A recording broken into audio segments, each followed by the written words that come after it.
GBag Nation, Radio Row here in New Orleans, and this is a special opportunity here as we're kind of nosebleed seats take over the GBag Nation here. It's Zach Wolchuk, Eric Chiofalo, along with Clint Stoerner, Sports Radio 610 in Houston, the same station that our old radio partner, Reginald Atatula, now is working with. Now, I got to say, Clint, you are a former Arkansas Razorback, Dallas Cowboy, phenomenal radio host. But apparently these chef skills that you have, ooh, I've been seeing all over Reg's Instagram so far. You're getting up in the morning and cooking for all the boys? Well, chef is that's a pretty strong title right there. Truth of the matter is, man, I got a 1-year-old and a 3-year-old at the house. I do evening radio, so the only time I get with my wife and my 2 kids is breakfast. Yeah. So breakfast is my thing. Okay. And I've got the cheese and eggs and the right spices in there along with the bacon. You got to put in there about 20 minutes, guys, 400, about 20 minutes. Okay. Slightly burnt. Don't overdo it. Nice. Good crunch. And make sure you got a good avocado in there. Love it. No brown spots. Get the seed out, right? Mm-hmm. Get the stem out, right? I got all that stuff down. So I thought, hey, I'm 47 now. It's about time I pull a little bit of my own weight here when I go on a boys' trip and we got 10 guys in the house. I feel like I ought to do a little bit of cooking somewhere along the way. No, you're right, and I hope my wife's not listening because I got a 1-year-old now at home too, baby girl, and she's going to say, hey, you should do the same thing in the morning. So there you go ahead go. And take care of us. I probably should. make strides in that area. They will call me, man. I can help you in that department for sure. 1-year-old and 3-year-old at 47. Yeah, man. Unbelievable, dude. Yeah, I held out as long as I could, boys. That's that low T center stamina, huh? Hey, low T center means a little more to you, boy. Yeah. Low T means a little more to you, boy, right here. Yeah, man, I ran the streets, as many folks in Dallas know. I ran the streets, had a great time for a little bit longer than most. It took me a little longer to grow up and get responsible and get a real job. But boy, I found the right one, man, and it was easy to say, all right, I'm done. Yeah. And I knew, hey, she was young enough to where it was like, it's time to have some kids. Let's go. And here we go. Got 2 baby girls, both of them baby girls, man. So I absolutely love it, man. Hey, he's got the baby girl. I got 3 baby girls. Come on, you got man. 2. So all girl dads. We're doing right it, Hey, man. we're going to keep the world going, boys. There's no doubt about that. We're in this thing together. So we do want to talk some Houston Texans with you, Yeah. but I do want to revisit your time with the Dallas Cowboys. We are the home of Dallas Cowboys football, and you were with, it certainly was a challenging time then. Brian Broaddus was one of the scouts. He's on our show with us, and he doesn't speak great about that. He's like, man, we effed up so many damn things. Sure. It was insane. But what stands out to you when you think back about your time with the Well, Cowboys? first of all, I appreciate Broaddus making those mistakes and the organization making the mistakes because it ended up with me being there, getting a shot. Let's be honest. Look, I was with the program, with the organization in some very, very dysfunctional years, some down years. We were 5-11 all 3 years, but lucky for me, I caught the tail end of some Hall of Fame careers. Yeah. With Larry Allen and Emmitt Smith and obviously Troy Aikman. I mean, I shared a quarterback room with Troy Aikman and Randall Cunningham at one point, and then little old me. I don't know what. Tell me who didn't belong, right, boys? Yeah. But yeah, I mean, look, man, it was a dream come true for me to get the opportunity to play. I think one really good thing about my experience there, and I joke about, socially, some of the streets I ran and the hunting that I did in the city of Dallas. But the reality of it is I never took it too serious, right? I mean, I knew that I was on borrowed time. I knew I was renting that locker. I wasn't going to be the next guy that was going to play for 20 years and was never going to be taken real serious in terms of getting the opportunity. And so I was able to soak it all up and, again, probably too much soak it all up, but enjoy it. And man, it was a great place to play. I can only imagine what the years are like when, nowadays they're winning 11 or 12 games or back in the day when Emmett and them boys were winning Super Bowls. I can only imagine how the city treated, those players at that point in time because we were 5-11 and they treated us like kings, man. So it was a hell of a time, there's no doubt. Man, you mentioned Larry Allen. Yep. Is it true about the snuff he used to keep in his sock or whatever? True. For whatever reason, Larry Allen was one of those guys that didn't talk to many people, but he took to me. I don't know why. I don't know why, but he took to me. He would actually talk to me, and I mean, we'd go to lunch during training camp. Right, and it was one of those. It was a quiet lunch. He paid about a $1,300 tab at the Palm one day and sent it. Me and him. Really? Yeah, Louis the 14th, Louis the 18th, whatever the drink is. He'd have 2 shots of those. It's 14, right? He'd have 2 shots of those, and I thought one's for me. He said, no, one's for him, and another one's for his cigar. I said, okay, well, I'll just take a steak then. But yeah, for whatever reason, LA took to me and liked me and kind of kept me around. I could tell some other stories, maybe off the air, but. One of the best ones is I'm walking out of the facility one time. This is before the Star, obviously, but I'm walking out of the facility one time, and Larry always parked his car underneath the pavilion right there by the walkway, which everybody else parked in the parking lot, right? Mm-hmm. Right. And so he would park his car there. We had a Ferrari, and I said, that's LA's, And I walk by, and I look over there, and I'm like, man, the passenger seat is nasty, man. What the hell is that? So I'm going down there looking at him like, man, what the hell is? I said, when I said L.A. He said, yeah. I said, man, what in the hell is in the passenger seat of that Ferrari you got out there? He said, I don't have a spit cup. I just spit in the passenger seat floor. No. I swear to God, if I'm lying, I'm dying. If I'm lying, I'm dying. Oh, my gosh, Larry. A Ferrari. I mean, at that time, $250,000 car. I'm thinking, you got to be kidding That's me. zero F's given. That's it. And I respect that. How is a quarterback room with Troy Aikman? Because we've seen clips where he will just rip people to shreds. Yeah, look, Troy was really good to me personally, even better than I thought he was at the time. I mean, he was in a rough patch at the end of his career. Things weren't going right, and he wasn't the happiest of individuals. I don't think him and Randall saw eye to eye a lot of the time, to be honest with you. Randall took to me in that quarterback room because Troy had obviously Wade Wilson, and Troy had some other guys that were there. That he had been with forever, Dale Hellestray, the deep snapper, and some of those guys. Bill Bates was on the coaching staff. And so, Randall kind of took to me, which kind of split the room a little bit. But Troy was awfully quiet to himself.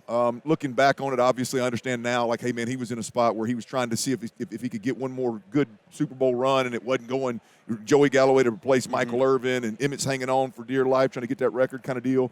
And it just didn't work out. So Troy wasn't the happiest of all. But I tell you, one of the cool things about Troy was two things. One, my rookie year, he didn't make me the rookie hazing thing. Right, hazing wasn't much of a thing with us anyway. But then it was one of those, hey, we're gonna go to dinner and you're gonna pick up the tab. Well, Troy was like, hey man, you're obviously a rookie. I'm gonna pick this tab up. And then when I made the team, Troy gave me all his old suits, and his hand-me-down. So I had Aikman suits, Look and at he was picking up dinner tabs, baby. I was rocking and rolling. Later hanging out with Larry Allen. Hanging out with, Emmett and Darren Woodson were really, really good to me, man. And so it was pretty cool, man. But then Troy, when I got cut in Dallas, I just thought I was done. Like I said, I'm renting time in the league. I was never somebody thought I was going to be there forever. Self-aware. Yeah, well, I think so, right? Yeah. I don't know if it's a good idea for my career or not, but I was. But anyway, he when I got cut, the Dolphins called me and picked me up. And so I get out there, and it was back when Greasy stubbed his toe supposedly on a curb or on a step or something, which I don't know what happened. Maybe there's some booze involved somewhere. But nonetheless, I get there, and they're like, hey, man, you know why you're on our radar and why we brought you in. I said, no. He said, Troy Aikman picked the phone up and called Norv Turner and told Norv, hey, man, look, I don't know what you're looking for, but if you're looking for a third-string guy that knows the terminology, knows the offense, can get you in and out of a huddle, Troy told us, he vouched for you. Man. And I thought, boy, I thought a lot of people in that room would vouch for me from a player perspective. Yeah. Troy would have been the last, right? To think that was behind. That speaks to you, though, and your character. And well, it was. It meant a lot. Now I didn't stick in Miami. It did get me a trip to NFL Europe, another trip to NFL Europe though. Got me 2+ months in Amsterdam, which I don't know. Hey, I've heard good things. Hey, I bet the hunt was real out there. It wasn't hard. It wasn't hard. The hunt. Low T Center. Big shout out again. That's right, baby. Clint Stoerner, unbelievable, with us here on The Fan, former Cowboys quarterback, Houston radio host. When you look back at your career professionally, you're talking about these times with Troy Aikman, these moments with Larry Allen. Yeah. Do you look back at those professional years as the most fun of the years in the NFL? What do you? Yeah, definitely the most fun of the years in the NFL because it was when I was actually with a team. I bounced around the Dolphins for 2 years, but it was more practice squad. And there was other than being, Junior Seau took to me there. I don't know why, but God bless his soul. Junior was a dude that, going to back in the day, the MTV Music Awards, and at noon, he's like, hey, Clint, man, you want to roll with me MTV? Yeah, hell yeah, dude, Junior, let's ride. So I get a limo with a few of us, and we head to the MTV Music Awards, ended up hanging out with Rodman and stuff like that. So those are really cool. But the Dallas years, being a Texas kid, Dad was a big Cowboy fan. I was obviously aware of the success that Emmett and Troy and company had, and so to that was no doubt the highlight in terms of looking back on my career. But one part you guys will appreciate is it's going to be hard for me from a quality of life, being single, in your mid to late 20s. It's hard to beat the Desperado years. I spent a year with the Dallas Desperados after I got cut for the last time in Miami. I came back, and Jerry signed me to the Desperados. Will McClay was the head coach. Oh, yeah. And it was really cool because they just gave me number 12 when I got there. And I was like, why do I have number 12? Come to find out, Jerry and him had ordered a bunch of Staubach numbers, essentially. All the emblems, everything mimicked the Cowboys, the star, and this. Well, so it gives me 12. So you got a white jersey with 12 on the chest. Well, they're trying to empty the basement of all the Staubach numbered jerseys, right? No doubt. Any way that they can.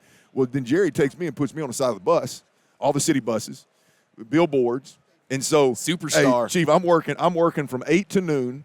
I'm in primos by about 1. Right, I mean, damn near every day. I mean, it was I catch the tail end of happy hour, the tail end of lunch, and the beginning of happy hour every day. And I was on the back of bus. Everybody thought I had billions of dollars, and I was like, damn, yeah. I mean, this is good. This is good life right here. Half the town still looked at me and was like, oh, that old boy played for the Cowboys. Well, not quite anymore, but I'll take it. I'll take it. Hey, that's back in the candle room. Listeners out there, candle room days, primos. I'll tell you, still Javier's. My number one favorite restaurant in the world, man. Everybody I put on Javier's in Dallas. Rhett Lashley, the head coach at SMU right now. Great guy. Ask him, hey, how'd you find out about Javier's? He's going to tell you. But I sent him there, and I called my boy Manny and Eddie and them boys at Javier's. I said, hey, man, Rhett's going to come in there. This is before SMU blew up. Yeah. I said, Rhett's going to come in there, man, take care of you. Rhett sending me pictures in there up with my guys, man. That's I'm awesome. telling you, man, Dallas is a great city. But those years playing arena ball in Dallas, and I played 2 years in Nashville, right? And that's a fun time. And that was Nashville before – it went nuts, right? I mean, it was when Broadway, only one side of it was developed with bars. The other side was condemned buildings and people trying to put condos and stuff over there before it turned into, a two-sided street. Yeah. And so it was nasty. I mean, Nashville was – I mean, I'm a beer drinking, country music listening to, hunting son of a gun, boy, especially back in them days. And so, we had a good time, man. So I would probably say – from a football perspective, it's hard to beat, Emmett and Darren Woodson and Rocket Ismail, Joey Galloway, Larry Allen. It's hard to beat that, but – well, I had some pretty damn good years in that Arena League too, man. So what's going on with Houston? The C.J. Stroud-Bobby Slowick dynamic. Yeah. Like what fell apart there? Well, it's interesting because I was a guy that I'm a film guy, right? I don't get into the advanced stats and the analytics, all this kind of stuff. I try to stay away from that and try to just watch the film and say, what am I seeing? And for me, there was a real resistance to change, right? I mean, we're 8 or 9 weeks into the season in year 2. Yeah. And Bobby Slowick's still trying to sell to all of us that, hey, it's a new year. Every year's a new year. We got new personnel. We don't really know what our identity is going to be. We're still trying to figure that out, and this kind of deal. And meanwhile, CJ's the most pressured quarterback in the league. Right. And it's just basic, tackle DN twists that are beating guys that you're paying $10 million, guys that you drafted in the first round. Guys that are making $22 million and got a C on their chest and are viewed as the best, pass blocking tackles in the game, right? And you're just thinking, something's not right here. So I didn't know exactly what or why, but I knew it was going to be strange just because when there's not change, right? It's one thing to change and the change not work, but it's another thing to just for 8 or 9 weeks you're going, these guys just have to execute. These guys just have to execute. We're close. These guys, hey man, you're doing the same stuff over and over again and getting your ass whooped. We got to adjust here, and it was a lack of that. Now that Bobby's gone, you know how the game works. Bobby leaves and people start talking. And now apparently there was a rift between C.J. Stroud and Bobby Slowick from the jump, something back at the combine, which I don't know I think that's probably being embellished a little bit, but I do think there's some truth to it, which is to any level it's a problem. Yeah. Right? And so I think in that building there was a rift between those two. And when the going's good and everybody's up for, Rookie of the Year, you're leading the league in yards per game passing, you're leading the league in touchdown interception ratio, everything's gravy. But when that adversity hits is when all of a sudden you start having problems. And I don't think they handle adversity very well on the offensive side of the football. And again, that falls at the feet of Bobby Slowick. I believe I'm one that says it falls at the feet of C.J. Stroud as well. I mean, both of those guys at some point, C.J. Stroud's got to take the team over like all the greats do. It's a hard one to put your finger on because they were they had the tight end, Dalton Schultz, is as soft as I've ever seen. And we know that firsthand. Bro, it's not even just like, hey, he's just not a physical dude. Like there is a disinterest in delivering any kind of blow whatsoever. He doesn't want to block. Yeah, but it's beyond don't. It's want embarrassing. Yes. Like I don't know how they watch film and go, hey, we're gonna run this guy back out there next week. Like I don't know how you watch film and do that, right? But it wasn't just Dalton. You got receivers that are running. We got dig routes with cut splits running the same depth together. You got receiver issues, you got tight end issues, you got the quarterbacks, regressing and no accountability. It sounds none, like, right? None. There's no dog in them. There's no. I said it before. Like the offensive lineman that I played with, go back to Larry Allen. Like if even the years we were winning 5 games, if we couldn't run the football, Emmitt Smith and Larry Allen were irate. Like they didn't sleep at night. They were, and we went in 5 games. Now you can argue Emmitt's chasing the record, so there's a little bit more to it there, but. These guys that can't run the football, no big deal, man. We just take the week off because my thumb's injured, You can't pass protect your quarterback. You don't even turn around and help him up. you just keep on moving on. So it's you could, from the outside looking in, you're looking at like something's not right. This isn't winning football. Mm-hmm. Very talented. They did a great job with the roster. They're going to win 9 or 10 again this year, playing a poor division. So they're going to be back in the playoffs. But as y'all know, as you know in Dallas, you can win 10 to 12 games. And when you get in the playoffs, if you can't manage the clock down the stretch when you get a 30-yard gain, mm-hmm. right, get the ball spotted and clock it, right, that's going to get you beat, right? You're not going to have sustained success when those things are happening. And that's just a small example that happened in Dallas. It happens everywhere. It's just when you're up against Andy Reid and Pat Mahomes, and they're working on a fourth quarter, we got one play from the 10 to win the game. What are we going to do? And they've got 3 to pick from. They're trying to perfect it, right? Situational football right. to the nines. Mm-hmm. And we're over here going, hey, how do we protect the quarterback? Like, you're not going to win. No, you're not going to win. It's it. You're not going to win. And so that's where the Texans are right now. They're going to consistently win 9 or 10, maybe 11 games. They're going to play on the road in the playoffs. And in the AFC, you got to go through some absolute monsters, players and coaches. And until they get those little things right, man, they're going to have a hard time winning. Okay, Clint Stoerner with us here on The Fan. I know we got to get you out of here. Were you a blue 42 guy? Cadence. I was a white 80. White 80. Okay, I love it. White 80. White 80. My cadence was strong back then. That was a good hard cadence, bro. My cadence was strong back then. Inflection on the hut. White 17. White 17 was another one. White 17. Yep, okay. I was a white or black guy. There was no, some guys would try to use purple and all that kind of stuff. You obviously couldn't use red and green because they were typically hot and go numbers, so colors. Okay. But yeah, I was a white 80, black 80, white 17. Those were my color number combos right there. Okay, you get to pick one coach for the biggest game. You get Steve Spagnuolo or you get Dick Fangio. Who's your choice? Spagnuolo, without a doubt. Let's go. I love it. Without a doubt. Clint Stoerner, ladies and gentlemen. Brother. Thank you so much.